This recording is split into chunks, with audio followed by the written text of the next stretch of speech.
ஓம் சக்தி பராசக்தி. திமுக ஒரு தீய சக்தி. தாவேக்க தலைவர் சொல்லியிருக்காரு. சென்னையில நின்னுக்கிட்டு டெல்லி டெல்லி டெல்லி ஒவ்வொருதும் கொள்ளைக்கு ரைடு வந்தா வெள்ளக்கூட பிடிக்கிறப்போ யாருன்னு உங்களுக்கே தெரியும். கிரிக்கெட்ல விசில் போட போறது நம்ம சிஎஸ்கேக்கு, வரப்போற எலெக்ஷன்லயும் விசில போட போறது நம்ம டிவிக்கே தான். நானும் டெல்டாக்காரன் தான் உங்க காதுல எல்லாம் டால்டா ஊத்தலாம் நான் வரல. திமுக தீய சக்தி மறையட்டும், தூய சக்தி டிவிக்கே ஆட்சி வரட்டும். நானும் உதிக்கட்டும்னு சொல்லாம்னு நினைச்சேன், பார்த்தா அதை வேற திருச்சி பேச ஆரம்பிச்சிருவாங்க. என் நெஞ்சில் குடியிருக்கும் தஞ்சை மக்களே, என் நெஞ்சில் குடியிருக்கும் வேலூர் மக்களே, பிகாஸ் வேலூர்ல சொல்ல மறந்துட்டேன், அதனால இங்க சொல்லிக்கிறேன். கான்பிடண்டா இருங்க மக்களே, நல்லதே நடக்கும், வெற்றி நிச்சயம். ஓகே, இதுக்கப்புறமா என்னென்ன விஷயங்கள் விஜய் பேசினாரு அப்படின்றத தொடர்ந்து இந்த தொகுப்புல பார்க்கலாம். உங்களோட நான் இருக்கேன், நம்மளோட நம்ம மக்கள் இருக்கிறாங்க.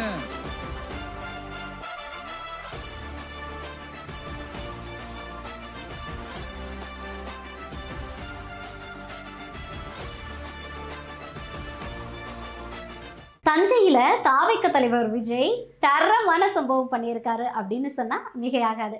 பிகாஸ் பல்வேறு விஷயங்களை இன்னைக்கு சுட்டி காட்டியிருக்கிறாரு. வேலூர்ல பேசும்போது நான் ஒரு விஷயத்த சொல்லியிருந்தேன். என்னன்னா, தமிழ்நாட்டுக்கும் டெல்லிக்குமா எலெக்ஷன், நான் ஏன் டெல்லியை விமர்சனம் பண்ணணும்னு ஒரு விஷயத்த சொன்னதை இங்க திமுக என்ன பண்ணுது அப்படின்னா திருச்சு பேசுது அப்படின்னு சொல்லியிருந்தாரு.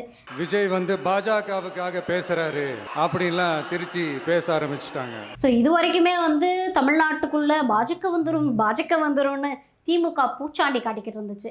இது எல்லாத்தையுமே தாவேக்கா வந்ததுக்கு அப்புறமா மக்கள் உணர ஆரம்பிச்சுட்டாங்க. சிறுபான்மையினருக்கு தாவேக்கா தான் சப்போர்ட்டாக இருக்குது, பாஜகவால் தமிழ்நாட்டுக்குள்ள வரவே முடியாது அப்படின்னு ஒரு விஷயத்த மென்ஷன் பண்ணியிருக்காரு. எப்படி மென்ஷன் பண்ணியிருக்காருன்னா, கிரிக்கெட்ல கூட தமிழ்நாட்டு அணியை டெல்லி அணியால தொட்டு கூட பார்க்க முடியாது. எலெக்ஷன்ல எப்படி பாஜகவால தமிழ்நாட்டுக்குள்ள வர முடியும் அப்படின்னு சுட்டி காமிச்சிருக்காரு. சென்னையில நின்னுக்கிட்டு டெல்லி டெல்லின்னு கூவுறதும், அடிக்கிற கொள்ளைக்கு ரைடு வந்துட்டா டெல்லிக்கு வெள்ளை கொடை பிடிக்கிறதும் யாருன்னு உங்களுக்கே தெரியும்னு அதிரடியான ஒரு ஸ்பீச்சை விஜய் அவர்கள் கொடுத்துருக்காங்க. தமிழ்நாட்டை காப்பாற்றுறது திமுக தான், தமிழ்நாடு பிழைக்கிறதுக்கு காரணம் திமுக தான், ஸ்டாலின் சார் தான் தமிழ்நாட்டையே பார்த்துக்கிறாரு இப்படின்ற பேச்செல்லாம் இனிமேல் பேசினா ஒர்க் அவுட்டே ஆகாது. ஏன் அப்படின்னா, சின்ன பசங்க கூட சொல்ல ஆரம்பிச்சிட்டாங்க, தமிழ்நாட்டை காப்பாற்றுறது திமுக தான், தமிழ்நாட்டை பிழைக்க வைக்கிறது திமுக தான், இதெல்லாமே பண்ணுறது திமுக தான், ஸ்டாலின் சார் தான், இதெல்லாம் ஒர்க் அவுட்டே ஆகாது பாஸ்.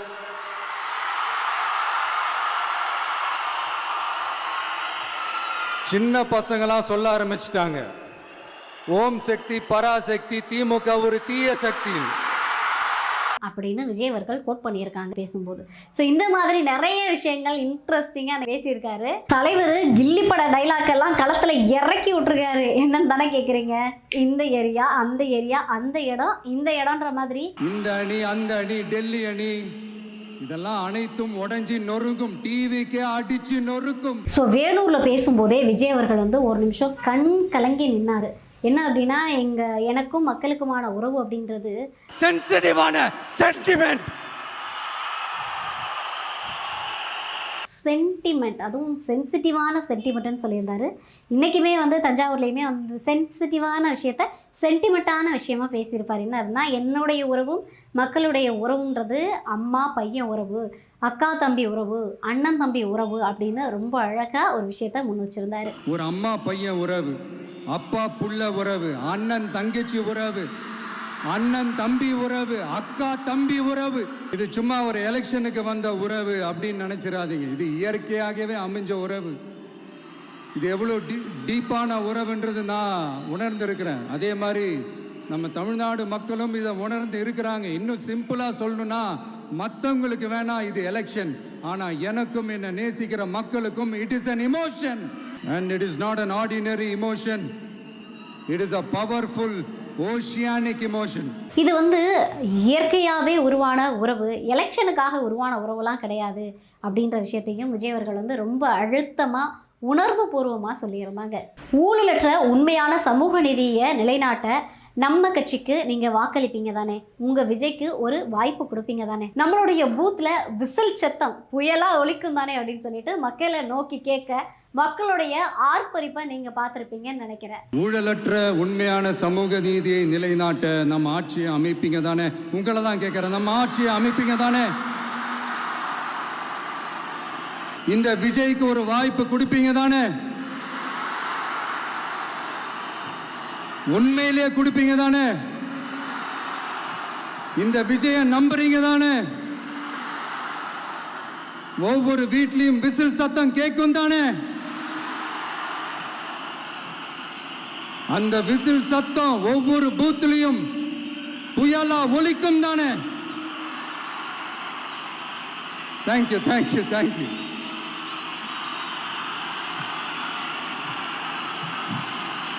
ஸோ ஒவ்வொரு ஊருக்கு போயிட்டுமே விஜய் அவர்கள் அந்த ஊரில் என்ன பிரச்சனை இருக்குது, அந்த மாவட்டத்தில் என்ன பிரச்சனை இருக்குது, மீனவர்களுக்குனா மீனவர்களுக்கு குரல் கொடுக்குறத வச்சுருக்காரு.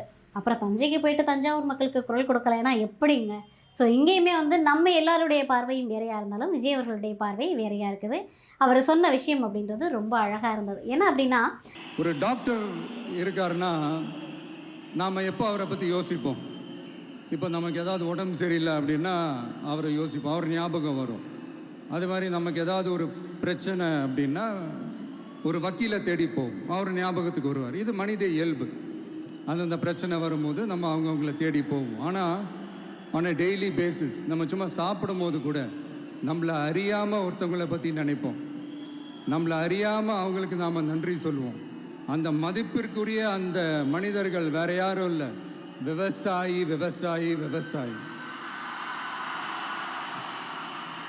அவங்க பார்க்கறதுக்கு வேணா சாதாரணமாக இருப்பாங்க, ஆனால் அவங்க சாதாரணமான மனிதர்கள்லாம் கிடையாது. இந்த உலகத்தையும் மனிதர்களையும் படைச்சது கடவுள்னு சொல்லுவாங்க, ஆனால் அந்த கடவுளுக்கே படையல் போடுற உயர்ந்த மனிதர்கள் தான் நம்ம விவசாயிகள். இந்த பூமியில உயிர் இருக்குது, இந்த பூமியில பூ பூக்கும், காய் காய்க்கும், பூத்து குலுங்கும்னு இந்த பூமியை அழகா காட்டி இந்த பூமியை சாமி ஆக்கிறதுல இயற்கையோட சேர்ந்து நம்ம விவசாயிகளுக்கும் ஒரு முக்கிய பங்கு ஒன்று இருக்குது. அதனால நான் ஏதோ ஓவராக ஏதோ சொல்கிறேன்னு நினைக்காதீங்க. எனக்கு இந்த அடுத்த ஜென்மம் மறுபிறவியை பற்றியெல்லாம் எனக்கு தெரியாது. அது உண்மை அப்படின்னா அடுத்த ஜென்மத்தில் நான் ஒரு விவசாயி குடும்பத்தில் பிறக்கணும்னு ஆசைப்படுறேன். எனக்கு விவசாயத்தை பற்றி டீட்டெயில்டாக தெரியாது தான், நான் ஒத்துக்கிறேன். அதனால் மற்றவங்க மாதிரி நானும் டெல்டாக்காரன் தான் அப்படின்னு உங்கள் காதில் டால்டா ஊத்தலாம் நான் வரல. எனக்கு விவசாயத்தை பற்றி டீட்டெயில்டாக தெரியலனா கூட அவங்க படுற கஷ்டங்களை பற்றி எனக்கு நல்லாவே தெரியும். ஸோ விஜய் அவர்கள் பேசும்போதே நிறைய விஷயங்களை சுட்டி காட்ட ஆரம்பித்தாங்க. பல்வேறு விஷயங்களை வந்து பல்வேறு பிரச்சனைகளையும் முன் வச்சாங்க. ஸோ இதில் வந்து முக்கியமான ஒரு விஷயம் என்ன அப்படின்னா, தண்ணீர் தான் வந்து இந்த உலகம் இயங்குறதுக்கு அடிப்படை ஆதாரம். தண்ணி இல்லைனா எதுவுமே இயங்குறது அவ்வளோ ஒரு கஷ்டம்னு எல்லாருக்குமே தெரியும். ஸோ ஐநாவுடைய அறிக்கையை சுட்டி காட்டி தமிழ்நாட்டில் தண்ணீர் பஞ்சம் வரப்போகிறதாகவும், இதுக்கு திமுக அரசு நிலத்தடி நீரை முறையாக பாதுகாக்காதது தான் ஒரு காரணம் அப்படின்னு சொல்லியிருந்தாங்க. ஸோ அதுக்கப்புறமா நம்ம ஆள் எப்பவும் போல் ரைனிங்கில் மண்ணை கொள்ளையடிக்கிறது, கனிம வள கொள்ளை, மழையை முழுங்குறதுன்னு நீங்கள் பார்த்துக்கிட்டு இருந்தால் எப்படி தான் இந்த பஞ்சமெல்லாம் வராமல் இருக்கும்? தண்ணீர் பஞ்சம் வரதான் செய்யும் அப்படின்னு பொதுவாகவே நாம் தமிழர் கட்சி தான் எல்லா இடங்களையும் மழையை பாதுகாக்கணும், மண்ணை பாதுகாக்கணும், கனிம வளங்களை பாதுகாக்கணும் சொல்லிக்கிறதுனாலும் விஜய் அவர்கள் தஞ்சைக்கு வந்துட்டு மண்ணை பாதுகாக்கணும், மழையை பாதுகாக்கணும், கனிம வளங்களை பாதுகாக்கணும், இந்த கொள்ளை கும்பலெல்லாம் ஓரம் கட்டணும் அப்படின்னு சொல்லிட்டு பேசியிருக்காரு. ஸோ இதில் வந்துட்டு திடீர்னு வந்துட்டு முல்லை பிரச்சனையை நான் பேசலை, காவிரி பிரச்சனையை நான் பேசலைலாம் சொல்லுவாங்க. நாங்கள் வந்து உங்களை மாதிரி நாங்கள் வந்து எல்லா பிரச்சனையும் தீர்த்துருவோன்னு சொல்லிக்கிட்டுலாம் இருக்க மாட்டோம். அந்த ஆட்சி முடிய போகிற நேரத்தில் அடிக்கல்ல நாட்டிட்டு நாங்கள் எல்லாத்தையும் பண்ணிட்டோம்னு சொல்கிறாலாம் நான் கிடையாது. ஆட்சிக்கு வந்த உடனே மிகப்பெரிய பிரச்சனை எதுவோ அதை நாங்கள் தீர்க்கிறதுக்கான முக்கியமான நடவடிக்கைகளை எடுப்போம் அப்படின்னு சொல்லிட்டு ஒரு தரமான ஸ்பீச்சை கொடுத்துருக்காரு. கொஞ்ச நாளைக்கு முன்னாடி ஐநா சபை ஒரு ரிப்போர்ட் ஒன்று வெளியிட்டிருந்தாங்க. அது கூட தினத்தந்தி நியூஸில் கூட வந்துச்சு. உடனே கூகுள் பண்ணி எதுவும் தேடாதீங்க, உங்கள் ஏஜென்சி வச்சு எதுவும் சர்வே எடுக்காதீங்க. எதுக்கு உங்களுக்கு சிரமம்? நானே என்னன்னு சொல்கிறேன். தண்ணீர் திவால் அப்படின்ற அந்த தலைப்பில் தண்ணியே இல்லாமல் திவால் ஆக போகுது அப்படின்ற அந்த கட்டுரை படிக்கும் போது உண்மையிலேயே மனசுக்கு ரொம்ப பகீர்னு இருந்தது. இந்தியாவிலேயே அது முக்கியமாக நம்ம தமிழ்நாட்டில் இன்னும் கொஞ்ச காலத்திலேயே தண்ணியே இல்லாமல் திவாலாக போகுதாம். அதுக்கு காரணம் நிலத்தடி நீரை பாதுகாக்காமல் விட்டது தான் காரணமாக. மண்ணையும் மணலையும் கொள்ளையடிச்சா பின்ன வேற என்ன நடக்கும்? மலைகளை முழுகினா பின்ன வேற என்ன நடக்கும்? கனிம வளங்களை கொள்ளையடிச்சா பின்ன வேற என்ன நடக்கும்? இந்த மணல் கொள்ளையில் ஈடுபட்டவங்களை மேலே நீங்கள் சரியாக நடவடிக்கை எடுக்கலைன்னு அது போதுமானதாக இல்லை அப்படின்ட்டு சென்னை உயர் நீதிமன்றம் சொன்னிச்சே, மறந்துட்டீங்களா? இந்த மணல் மாஃபியா குரூப்புக்கு ஆதரவு அளிக்கிறது யாரு? உங்கள் திமுக கவர்மெண்ட் தானே. அது இல்லைன்னு சொல்ல முடியுமா? அவங்களோட டீலிங்கில் இருக்கிறது யாரு? நீங்கள் தானே. அது இல்லைன்னு சொல்ல முடியுமா? தண்ணி திவாலாக போகுது, மணல் திவாலாக போகுது, கனிம வளம் திவாலாக போகுது. மொத்தத்தில் உங்கள் ஆட்சியில் தமிழ்நாடு திவாலாக போகுது. பெரிய பெரிய திட்டங்கள்லாம் ஆட்சிக்கு வந்த உடனே செய்ய மாட்டாங்க. அந்த ஆட்சி முடிகிற டைமில், அந்த கடைசி 6 மாதம், அந்த 1 வருஷம் கேட்டால் எங்கள் ஆட்சி தான் முடிஞ்சிருச்சே அப்படின்னு நாடகம் ஆடுவாங்க. அதனால் ஆட்சி முடியும் போது அடிக்கல் நாட்டுறது, ஓட்டுக்காக என்னென்னலாம் பேசுவீங்க. ஆனால் மக்கள் இதெல்லாம் நம்புறதுக்கு அவங்கன்னா ஏமாளிங்க நினச்சிங்களா? மக்களே, நம்மளுடைய ஆட்சி அமைஞ்சதும் இந்த மாதிரி பெரிய பெரிய திட்டங்கள்லாம் உடனே ஸ்டார்ட் பண்ணுவோம். அதை அந்த 5 வருஷத்துக்குள்ள அதை முடிக்கவும் ட்ரை பண்ணுவோம். நாமக்கல் போயிட்டு மீனவர்கள் பிரச்சனையே பேசிட்டு இருந்தாரு. ஆனால் இங்கே தஞ்சை வந்துட்டுமே மீனவர்களுக்கான பிரச்சனையை பேசியிருக்காரு. எப்படின்னா ஒரு காமெடி கலந்த ஒரு ஸ்வீட்டான ஒரு ஸ்பீச்சை கொடுத்துருக்காரு. என்ன அப்படின்னா, மீனவர்களுடைய பிரச்சனைக்கு அப்பப்போ எந்திரிச்சு கடிதம் எழுதிட்டு திரும்ப தூங்க போயிடுவார். அவ்வளோதான். அதோட அது அப்படியே கிடக்கும். மானே, தேனே, பொன்மானே, இப்படிலாம் கடிதம் எழுதுறதெல்லாம் ஒன்றிய அரசுக்கு அந்த உண்மையான உணர்வுபூர்வமான அந்த அழுத்தத்தை கொடுக்கணும். நம்ம மீனவர்கள் மேலே அவங்க கையே வைக்கக்கூடாது.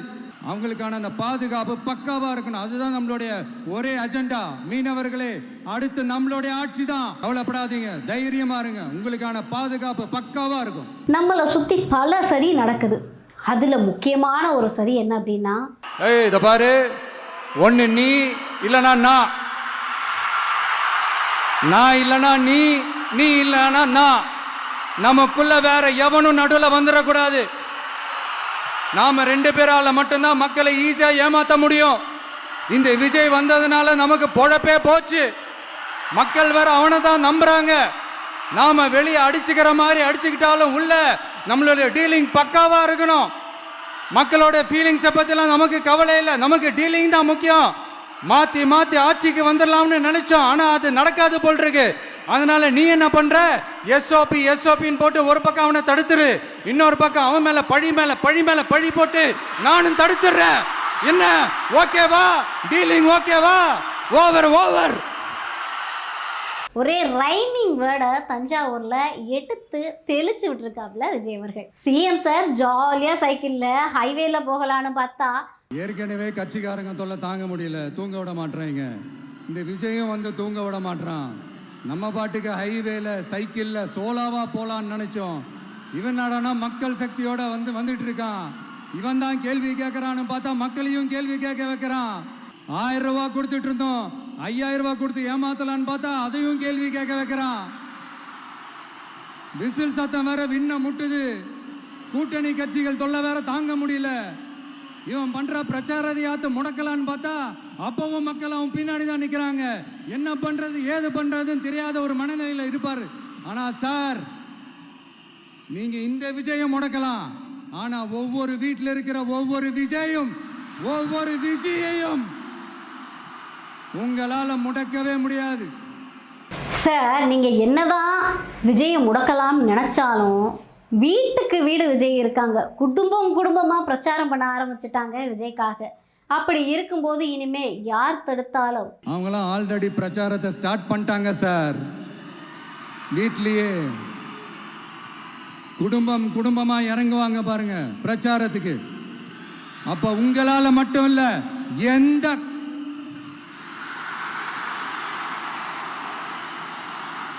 யாராலையும் தடுக்க முடியாது. இல்லை, யார் தடுத்தாலும் தடுக்கவே முடியாது அப்படின்னு சொல்லிட்டு ஒரு வேர்டை ஸ்டாப் பண்ணி ஃபுல்ஃபில் பண்ணியிருக்காரு.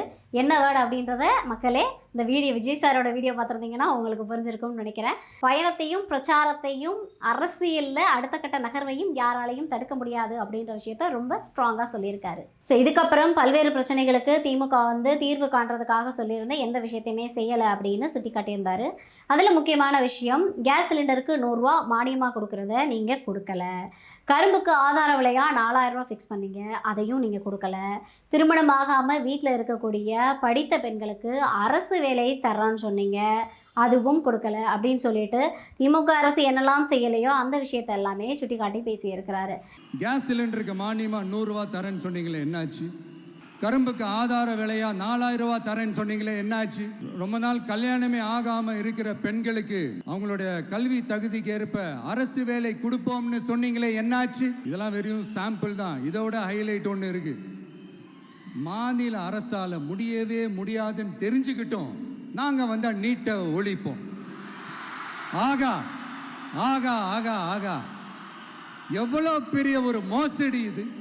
கேட்டால் நாங்கள் தான் முன்மாதிரி ஆட்சின்னு சொல்லுவாங்க. மோசடி ஆட்சி. மோசமானவங்களே முக்கியமானவங்க கேள்விப்பட்டிருக்கிறீங்களா?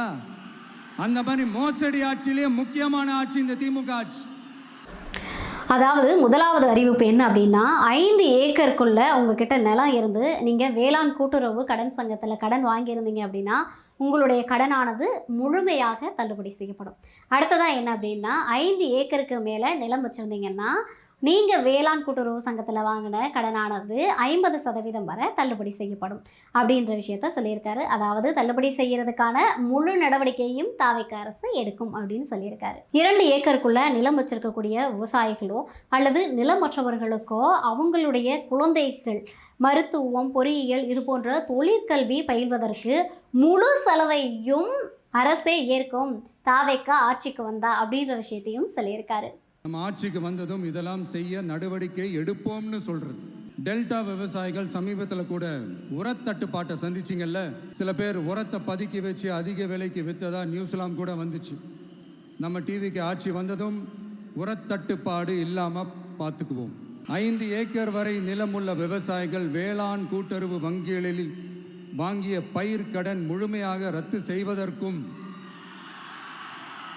5 ஏக்கருக்கு மேல் உள்ள விவசாயிகள் வேளாண் கூட்டுறவு வங்கிகளில் வாங்கிய பயிர்க்கடன் 50% வரை ரத்து செய்வதற்கான சாத்திய கூறுகளை ஆராய்ந்து உறுதியாக நடவடிக்கை எடுப்போம். திமுக மாதிரி எல்லாருக்கும்னு சொல்லிட்டு அதில் தகுதி ஃபிக்ஸ் பண்ணி பாகுபாடு காட்டி ஏமாற்ற மாட்டோம். எல்லாத்தையும் வெளிப்படையாக சொல்லுவோம். 2 ஏக்கர் வரை நிலமுள்ள விவசாயிகள் மற்றும் நிலமற்றவர்கள் குடும்பத்தில் யாரும் மாநில மற்றும் ஒன்றிய அரசு ஊழியராக இல்லாமல் இருக்கும் பட்சத்தில் அவர்களின் குழந்தைகளின் பொறியியல் மற்றும் மருத்துவம் உள்ளிட்ட தொழிற்கல்வி முதல் அனைத்து வகை படிப்புகளுக்குமான முழு செலவையும் அரசே ஏற்கும். விவசாயிகளின் விருப்பத்திற்கு எதிராக எந்த திட்டமாக இருந்தாலும், ஒன்றிய அரசின் நெருக்கடியே இருந்தாலும் அந்த திட்டத்தை உங்களுடைய டிவிகே ஆட்சி முழுமையாக நிராகரிக்கும். எப்போதும் விவசாயிகளின் பக்கமே நம்ம ஆட்சி நிற்கும். 500 ரேஷன் கார்டுகளுக்கு ஒரு ரேஷன் கடை இருக்கும்னு அந்த ரேஷன் கடையில் வேலை பார்க்கக்கூடிய பெண் விற்பனையாளருக்கு பெண் இடையாளரும், ஆண் விற்பனையாளருக்கு ஆண் இடையாளரும் நியமிக்கப்படுவாங்க அப்படின்னு சொல்லியிருக்கு. 500 ரேஷன் கார்டுகளுக்கு ஒரு ரேஷன் கடை என்ற வரையறை நிர்ணயிக்கப்படும்.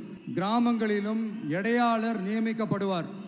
பெண் விற்பனையாளருக்கு பெண் இடையாளர், ஆண் விற்பனையாளருக்கு ஆண் இடையாளர் என்பது பின்பற்றப்படும். ஸோ ரேஷன் கடையில் இருக்கக்கூடிய அரிசியை தவிர மற்ற எல்லா பொருட்களுமே பேக்கெட் பண்ணி ப்ராப்பராக விநியோகிக்கப்படும் அப்படின்ற விஷயத்தையும் சொல்லியிருக்காரு. ரேஷன் கடைகளில் அரிசி தவிர அனைத்து பொருள்களும் பாக்கெட் செய்து விநியோகிக்கப்படும். ஸோ மீனவர்களுடைய பிரச்சனைக்கு சட்டப்படியான பாதுகாப்பை உறுதி செய்ய வேண்டும்னு சொல்லியிருக்காரு. தொடர்ந்து நம்மளுடைய ஆட்சி வந்தது அப்படின்னா அவர்களுக்கு ஒன்றிய அரசு சட்டப்படியான பாதுகாப்பை உறுதி செய்ய வேண்டும். அதற்கான உண்மையான உணர்வுபூர்வமான அழுத்தத்தை ஒன்றிய அரசுக்கு நமது டிவிக்கு அரசு கொடுக்கும். கல்வி, மருத்துவம், ரேஷன், குடிநீர், சாலை வசதி, பஸ் வசதி, இது மாதிரி அடிப்படை விஷயங்களுக்காகத்தான் நம்ம அரசு முதல்ல முக்கியத்துவம் கொடுக்கும். எனக்கு நம்மளோட குழந்தைகள், நம்ம பெண்கள், நம்ம இளைஞர்கள் லைஃபுக்கு முன்னுரிமை கொடுக்கணும். அரசு வேலை வாய்ப்புகள் மட்டும் இல்லாமல் தனியார் வேலை வாய்ப்புகளுக்கான வழியையும் உத்தரவாதத்தையும் உருவாக்கணும். அப்படி நாம் உருவாக்கிட்டாலே அவங்களுக்கான ரூட்டை நம்ம இளைஞர்கள் அவங்களே தேர்ந்தெடுத்துப்பாங்க. இத்தனை கோடி அத்தனை கோடி ஒப்பந்தம்னு சொல்லி விளம்பரம் மட்டும் செய்யாம உண்மையான ஒப்பந்தம் போட்டு வெள்ளை அறிக்கை வெளியிட்டு அதை செயல்படுத்தினாலே போதும், எல்லாம் தன்னாலே நடக்கும். இங்க என்னனையும் சொல்ல நினைக்கிறேன், இங்க அடுத்து நாங்க தான் நெஞ்சை நிமித்திரி கூவுற யாராச்சும் நாங்க ஊழலே செய்யாதவங்கன்னோ ஊழல் செய்யவே மாட்டோம்னோ நெஞ்சை தொட்டு மனசாட்சியோட சொல்ல முடியுமா? ஆனா நாம இன்னைக்கு இல்ல, ஆட்சிக்கு வந்ததுக்கு அப்புறமும் ஓப்பனா தில்லா கட்ஸா சொல்லுவோம், ஊழல் லஞ்சம் இல்லாத ஒரு ஆட்சியை கொடுக்க உண்மையா ட்ரை பண்ணாலே போதும், எல்லாம் தன்னாலே நல்லா நடக்கும். பல இடங்கள்ல ரைமிங் வேர்டை மிக்ஸ் பண்ணி விஜய் அவர்கள் தரமான ஸ்பீச் கொடுத்துருக்காங்க. ஃபைனலி வேலூர்ல சொல்லாத ஒரு விஷயத்த தஞ்சாவூர்ல வந்து சொல்லியிருக்காங்க. என்ன அப்படின்னு எல்லாரும் யோசிக்கிறீங்களா? என் நெஞ்சில் குடியிருக்கும் தஞ்சை மக்களே, என் நெஞ்சில் குடியிருக்கும் வேலூர் மக்களே. வேலூர்ல இதை நான் சொல்ல மறந்துட்டேன், சாரி. உங்களுக்காக இங்க நான் சொல்றேன், உங்களோட நான் இருக்கேன், நம்மளோட நம்ம மக்கள் இருக்கிறாங்க. இதுக்கு மேல என்ன வேணும்? கான்ஃபிடென்ட்டா இருங்க, நல்லதே நடக்கும், வெற்றி நிச்சயம். ஒரு சூப்பரான அதிரடியான தரமான சம்பவத்தை தஞ்சாவூர்ல நம்ம தாவேக தலைவர் விஜய் அவர்கள் பண்ணியிருக்காங்க. நன்றி, வணக்கம்.